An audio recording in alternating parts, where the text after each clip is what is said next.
শুভ সকাল বন্ধুরা। আমরা আজ 10-3-2025 চলেছি সাউথ ইন্ডিয়া ট্যুর। খুব এক্সাইটেড আমরা এই বিষয়টা নিয়ে। তাই সময়ের অনেক আগেই আমরা এয়ারপোর্টে পৌঁছে গেছি। আমাদের ফ্লাইট ছিল 6:15-য়, কিন্তু আমরা মোটামুটি 2:30 থেকে 3টে, 3:30টের সময় আমরা এয়ারপোর্টে পৌঁছে গেছি। গিয়ে কি করব, অনেকটা সময় দেখতে থাকলাম, এয়ারপোর্টে বসে সময় কাটাতে থাকলাম, এয়ারপোর্টের খুব এক্সপেন্সিভ খাবার কিনে খেতে থাকলাম, এভাবে সময় কাটালাম। আলটিমেটলি আমরা এয়ার ইন্ডিয়া অ্যাক্সেস যে ফ্লাইটে চড়ে বসলাম এবং খুব সুন্দর একটা মুহূর্ত। যদিও এটা আমাদের দ্বিতীয়বার ফ্লাইটে চাপা। এর আগে আমরা পুরী ট্যুর করেছিলাম, পুরী ফ্লাইটে গিয়েছিলাম, সেটার ডিউরেশন অনেকটা কম ছিল, কিন্তু এটা ছিল অনেকটা লং। চলুন শুরু করা যাক।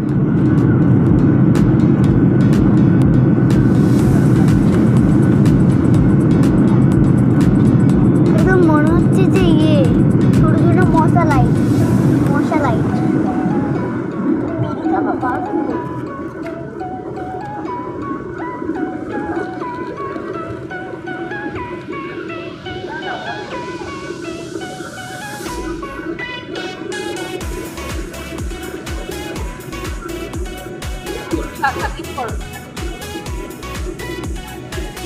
নিচু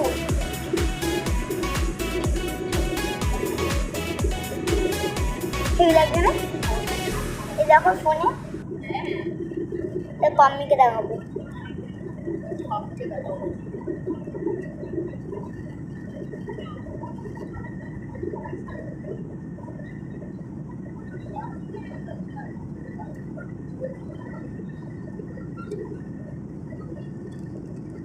নিচে গাছ গাছ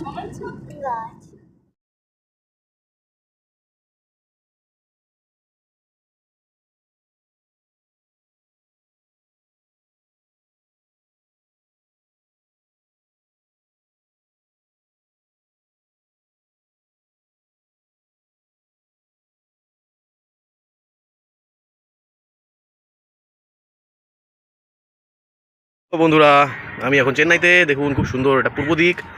কিছু কিছু বিষয় আপনাদের সঙ্গে শেয়ার করে নিই, যেটা চেন্নাইতে এসে আমার খুব মনে হয়েছে আপনাদের জানা উচিত। যেমন এখানকার ওয়েদার সবসময় একই রকম থাকে না, কখনো মানে খুব তাড়াতাড়ি বদলে যায়। আমাদের ওখানে যেমন এতটা তাড়াতাড়ি বদলায় না, কখনো বৃষ্টি শুরু হয়ে যায়, কখনো খুব গরম থাকে। আর সবচেয়ে বড় ব্যাপার নোনতা ওয়েদার, জল পুরোপুরি নোনতা। আমরা সবই এখানে পিওরেট মানে ফিল্টার করা জলই খাই। আর প্রত্যেকটা বাড়ির যে ছাদের ফ্লোর, সেই ফ্লোরটা মাটির তৈরি, চারকোনা মাপের যে টালি সেটা দেওয়া বা মার্বেলের টালি দেওয়া করা, কারণ বাইরের যে নোনতা ওয়েদার ছাদকে ড্যাম করে দেয়। এখন এইদিকেই ল্যান্ড করেছিলাম, এটা পশ্চিম দিকে এয়ারপোর্ট। অনেক দূরে দূরে মাল্টি স্টোরেজ বিল্ডিংগুলো আপনারা দেখতে পাচ্ছেন। অ্যান্ড ইম্পর্ট্যান্ট ব্যাপার, খুব সুন্দর একটা পরিবেশ। মানে পরিবেশ খুব সুন্দর বলার অর্থ শুধুমাত্র মানুষজন নয়, মানুষজন তো তেমন ভদ্রই। তারপরে এখানে সবচেয়ে বিশেষ গুরুত্বপূর্ণ বিষয় যেটা আপনাদের দেখাচ্ছি নিচে, দেখুন প্রত্যেকটা বাড়ির সামনেই, যেটা বলছিলাম আজকেই বৃষ্টি হয়েছে কিছুক্ষণ আগেই, প্রত্যেকটা বাড়ির সামনে গাড়ি এভাবে লাইন দিয়ে রেখে দেওয়া হয়, যেভাবে আপনারা দেখতে পাচ্ছেন। নর্মালি এভাবে রেখে দেওয়া হয়। এখানে চুরি হওয়ার কোনো ব্যাপার নেই, চোর নেই। আই হোপ এটা আমাদের কাছে খুব একটা গুরুত্বপূর্ণ বিষয়, কারণ কলকাতাতে এভাবে যদি আমরা গাড়ি রেখে দিই তো থাকবে না। আপনারা নিশ্চয়ই আমার সঙ্গে একমত হবেন। এরকম প্রত্যেকটা বাড়ির সামনে, সে যত ভালো গাড়ি হোক না কেন, সে রয়্যাল এনফিল্ড হোক, কেটিএম হোক বা স্কুটি হোক, সব এভাবেই রেখে দেওয়া হয়।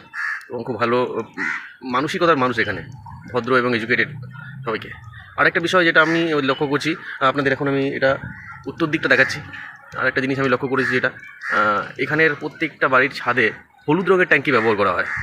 ম্যাক্সিমাম হলুদ রঙের ট্যাঙ্কি ব্যবহার করা হয়। আমাদের ওখানে যেমন ব্লু এবং ব্ল্যাক ব্যবহার করা হয়, এখানে ওটার পার্সেন্টেজ খুবই কম।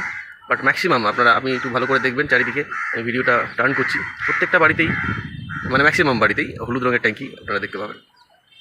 খুব সুন্দর, দূর থেকে মনে হচ্ছে একদম পুরো আকাশটা গিয়ে অনেক দূরে মিশেছে। ওপর থেকে খুব সুন্দর লাগছে, খুব সুন্দর বিকেলের ওয়েদারটা, ফ্যান্টাস্টিক। আর না জানি কাকগুলো আমার সঙ্গে কী সম্পর্ক, এরা আমার পেছনে লেগে বসেছে, আমার সঙ্গে বন্ধুত্ব হয়ে গেছে মনে হচ্ছে। অ্যাকচুয়ালি ব্যাপার সেটা নয়, আশেপাশে কোথাও একটা কাকের বাসা আছে, ভেবেছে আমি ওদের বাসা ভাঙতে এসেছি, তাই পেছনে পড়ে আছে। থ্যাংক ইউ সো মাচ বন্ধুরা। কালকে আমরা উটি যাব, প্রায় 7-7.5 ঘন্টা এখান থেকে ট্রেনের জার্নি। উটিতে প্রচণ্ড ঠান্ডা, ওখানে ঠান্ডার পোশাক নিয়ে যেতে হবে। ঠিক আছে বন্ধুরা, আপনাদের সঙ্গে দেখা হবে প্রায় উটিতে আবার। ততদিনের সময় ভালো থাকুন, সুস্থ থাকুন। ফ্রেন্ডস, এটা কি হলো হঠাৎ করে? আজকে চেন্নাইয়ে প্রথম দিন আমরা বৃষ্টির সম্মুখীন হলাম। প্রচুর বৃষ্টি হচ্ছে চেন্নাইতে। দেখুন নিচে কতটা জল জমে গেছে।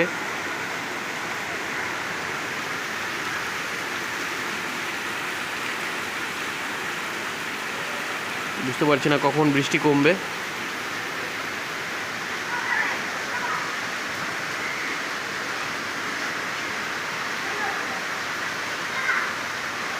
আপনাদের সঙ্গে অনেক কিছু শেয়ার করব, কি ভাষা শিখলাম, কি শিখলাম ভিডিওর মধ্যে প্রত্যেকটা আপনাদের সঙ্গে শেয়ার করব।